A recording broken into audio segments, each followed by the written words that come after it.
सावी,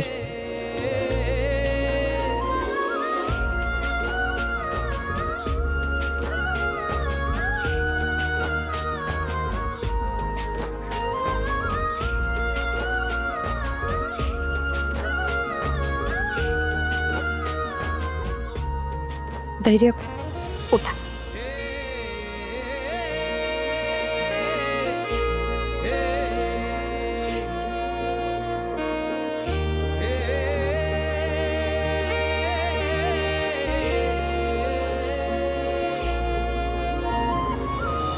आरामात.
ज्यूस पिऊन घ्या.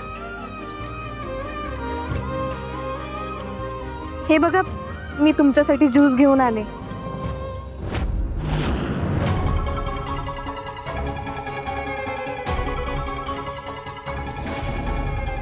खास मी बनवलाय. हा, सावी कुठे गेली?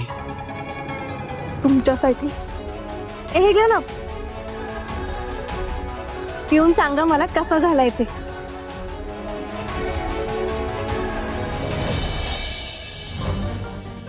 शी, काय बनवलंय हे? बकवास आहे एकदम.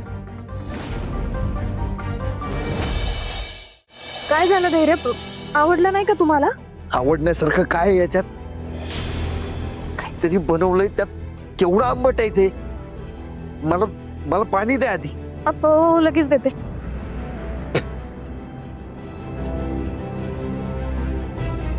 द्या लवकर. हो धैर्य, हे घ्या.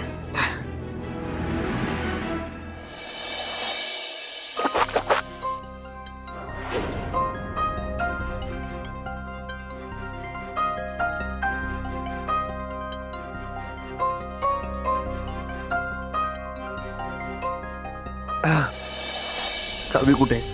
तिला सांगा माझ्यासाठी ज्यूस बनवून आणायला. तिला सांगायला ती असायला तरी पाहिजे ना इथे. नाही म्हणजे तिला फक्त तुमची बायको म्हणून मिरवायला आवडतं. बाकी तिला काही पडलेलं नाहीये ना, तुमचं ना या घराचं. अरे तिला फक्त सगळ्यांना दाखवायचंय हा, की तिला तुमची कशी जास्त काळजी आहे. बस तस बघा की त्या अंगदकडे गेलीये.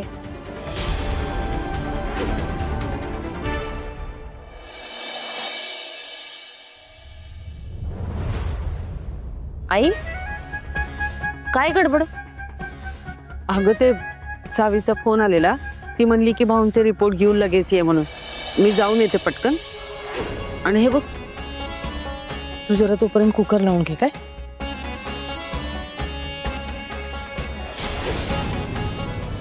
काम असूच शकतं तिला, पण अहो तुम्हाला अशा या अवस्थेत सोडून जाऊच कशी शकते ती?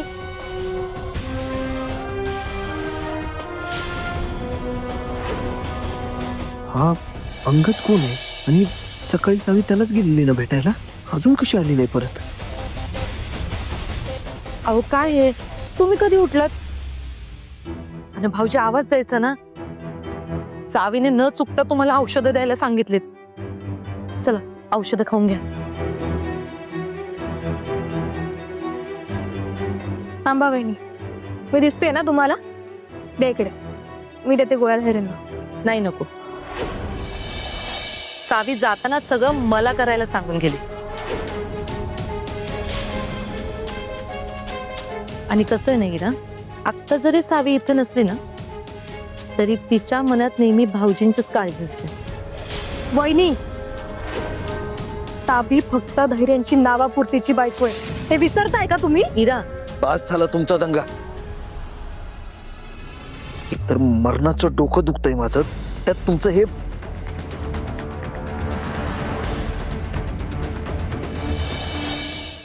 वहिनी, आणा गोळ्या इकडे. पाणी द्या.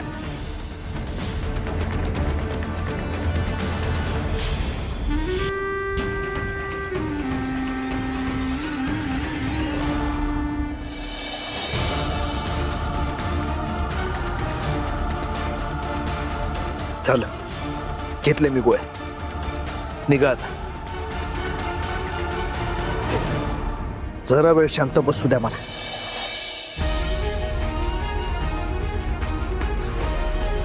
हा, हे पण घेऊन जा तुमचं.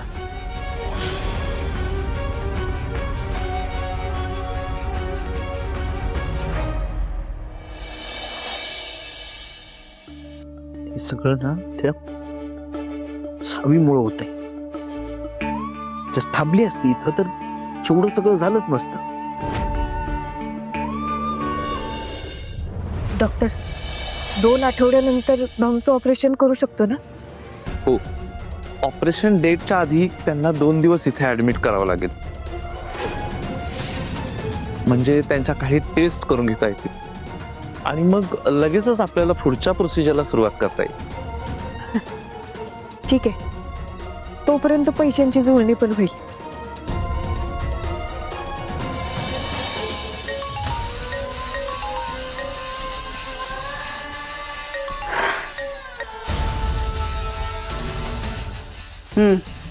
Hello Damini madam.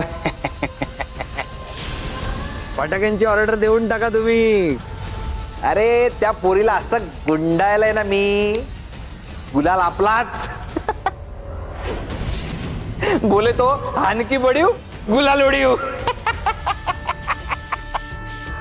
अरे पोरगी कामासाठी तयार झाली. एक गोष्ट लक्षात ठेव, तिने हो म्हटलंय म्हणून जास्त खुश होण्याची गरज नाही. नाहीतर गुलाल उडवण्याच्या नादात तो तोंडावर पडायचा.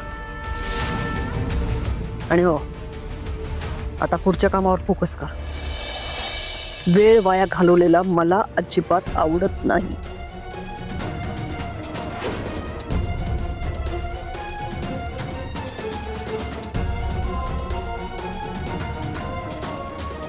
सावी, तुझे या घरातले दिवस भरत आलेत.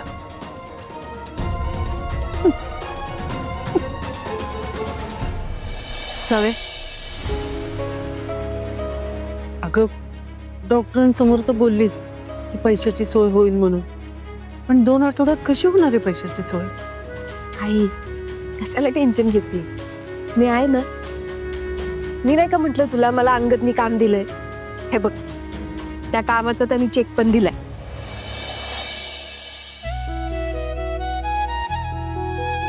किती कष्ट काढशील ग? हे आयुष्य तुझी लयच परीक्षा बघायला लागली बघ सावे. खरं समजा अगदी निखरानं पार पाडायला लागलेस तू. मला लय अभिमान वाटतो तुझा. आई, तू आणि भाऊंनी केलेले संस्कार आहेत आणि त्यामुळं मला लढायची ताकद येते. तुम्हीच दिलेलं सगळे हे, म्हणून मला विश्वास आहे किती पण संकट आली ना तरी ही सावी हारणार नाही.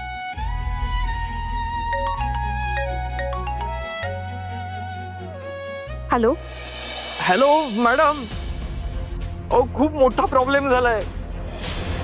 तुम्ही प्लीज अर्जंट येऊ शकता का? आत्ता? हो हो, आत्ता खूप अर्जंट आहे. हाऊ, पण झालं काय? नाही मी तुम्हाला असंच नाही सांगू शकत. तुम्ही प्लीज इकडे या, मी तुम्हाला सगळं सांगतो. प्लीज लवकरात लवकर हॉटेलवर या. हा ठीक आहे मी येते. हा. आई, मला जरा अर्जंट त्या अंगदच्या हॉटेलवर जावं लागणार आहे. काय झालं ग? समजा ठीक आहे ना? ठीकच आहे सगळं. आता मला तिकडे गेल्यावरच कळ. तू नको काळजी करू. तू जाशील ना नीट घरी? वय मी जाते, पण तू पण नीट जा.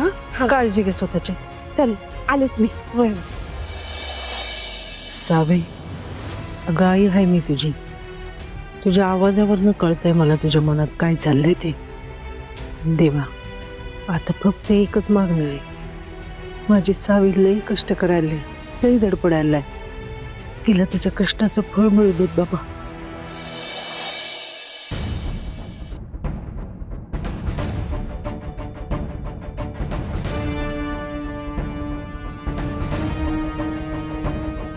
साहेब येतो आम्ही. जा ना.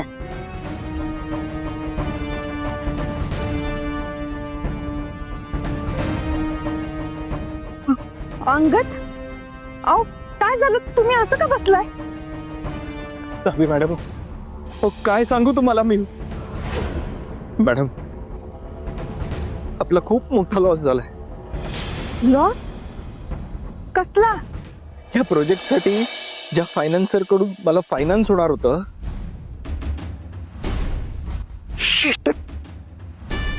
हाऊ, नेमकं काय झालंय? काय सांगू तुम्हाला मॅडम. त्या इन्व्हेस्टरचा फोन आला. मला म्हणतो कसा की माझ्या फायनान्शियल प्रॉब्लेममुळे मी तुम्हाला फंडिंग करू शकत नाही. अरे मी एवढी सगळी तयारी केली आहे, लोकांना हायर केलं, ते सगळ्यांचं पेमेंट केलं, आणि आता हा माणूस मला सांगतो मी तुम्हाला फंडिंग करू शकत नाही. मला तर कळतच नाही मी काय करू.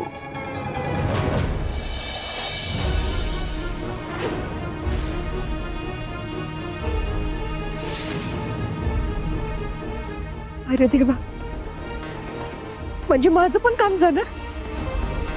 आत्ताच भाऊच्या ऑपरेशनची तारीख काढून आले होते. आता कसं होणार सगळं?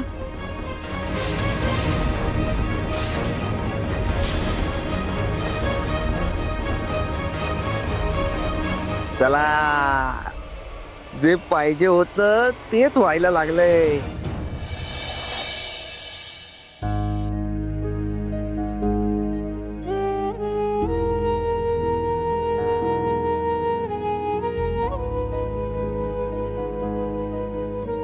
झालं की अख्खा दिवस संपला तरी हिचा काही पत्ता नाही. एवढं कुठलं काम आहे?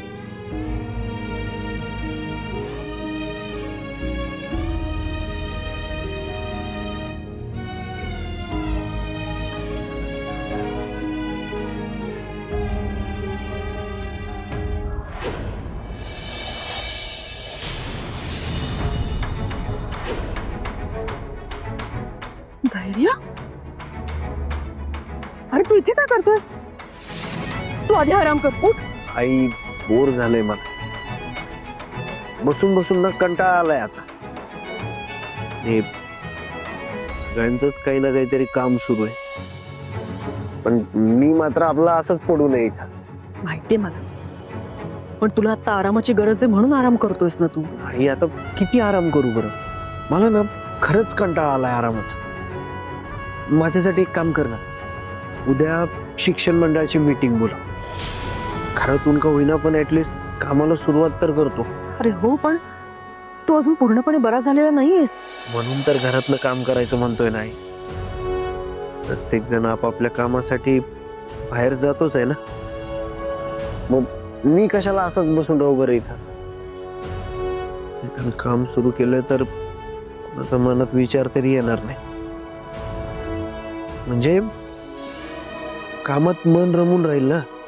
पण आई प्लीज प्लीज नाही म्हणू नकोस. हे बघ, तुला जर वाटत असेल ना मी लवकर बरा व्हावा तर एवढं कर माझ्यासाठी.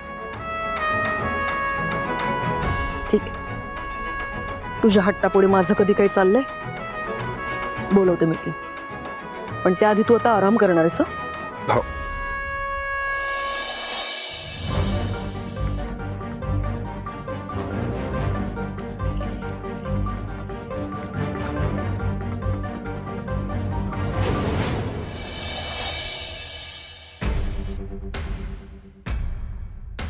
मॅडम, जर तुम्हाला एवढा धक्का बसलाय तर तुम्ही एकदा माझ्या जागेवर येऊन विचार करा मला किती त्रास होत असेल.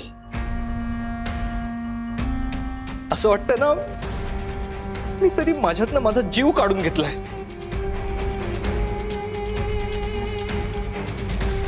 हे जे प्रोजेक्ट आहे ना ते माझ्या आईचं स्वप्न होतं. ते स्वप्न हे बघा, तुम्ही असं लगेच खचून जाऊ नका. कसं असतं, देवनाथ चांगल्या लोकांची फक्त परीक्षा घेतो, त्यांच्यासोबत वाईट काहीच करत नाही तो. असं तुम्हाला वाटतं हो मॅडम, पण ज्याचं जळतं ना त्याला कळतं.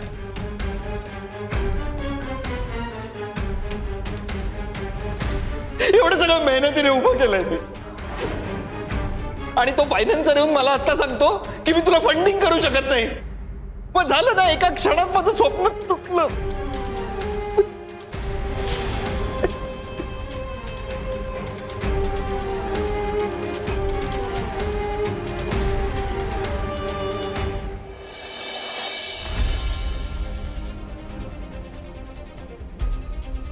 Ma'am, I am so sorry. मी ना रागाच्या भरात काय करतोय काय वागतोय माझं मला कळत नाहीये. I am so sorry. मी तुम्हाला रिक्वेस्ट करतो, तुम्ही प्लीज जा इथून. नाही, आय नो तुम्ही माझी मदत करण्याचा प्रयत्न करताय, पण माझी ना खूप चिडचिड होते. मी ना तुमच्या पाया पडतो, प्लीज मला एकटं सोडा. जा इथून.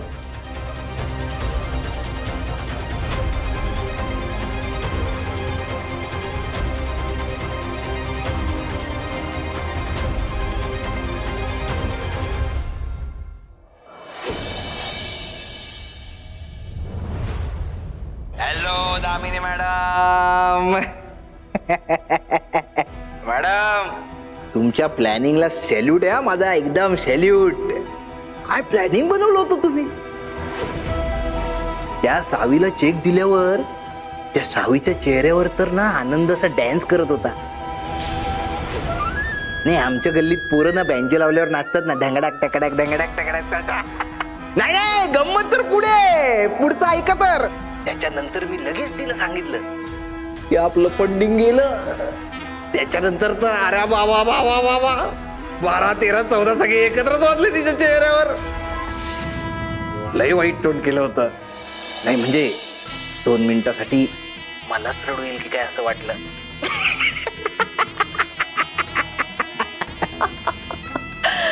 हेच तर पाहिजे होतं मला. आता एक काम कर, तिला आशा दाखव की आता सगळं काही अगदी व्यवस्थित होणार आहे, आणि तिला पटायला लागलं की आता सगळं काही व्यवस्थित होणार आहे. मग तिच्या आशेच्या विमानाला असं आकाशात उडू द्यायचं, आणि आकाशात वर वर गेल्यानंतर ना जोरात जमिनीवर पाडायचं. अरे मॅडम, तुमच्यासारख्या मोठ्या माणसांचा बदला पण मोठा. भारी आहे, भारी आहे. तुला कळणार नाही, खूप त्रास दिले तिने मला. त्या सगळ्याची किंमत नको मोजायला.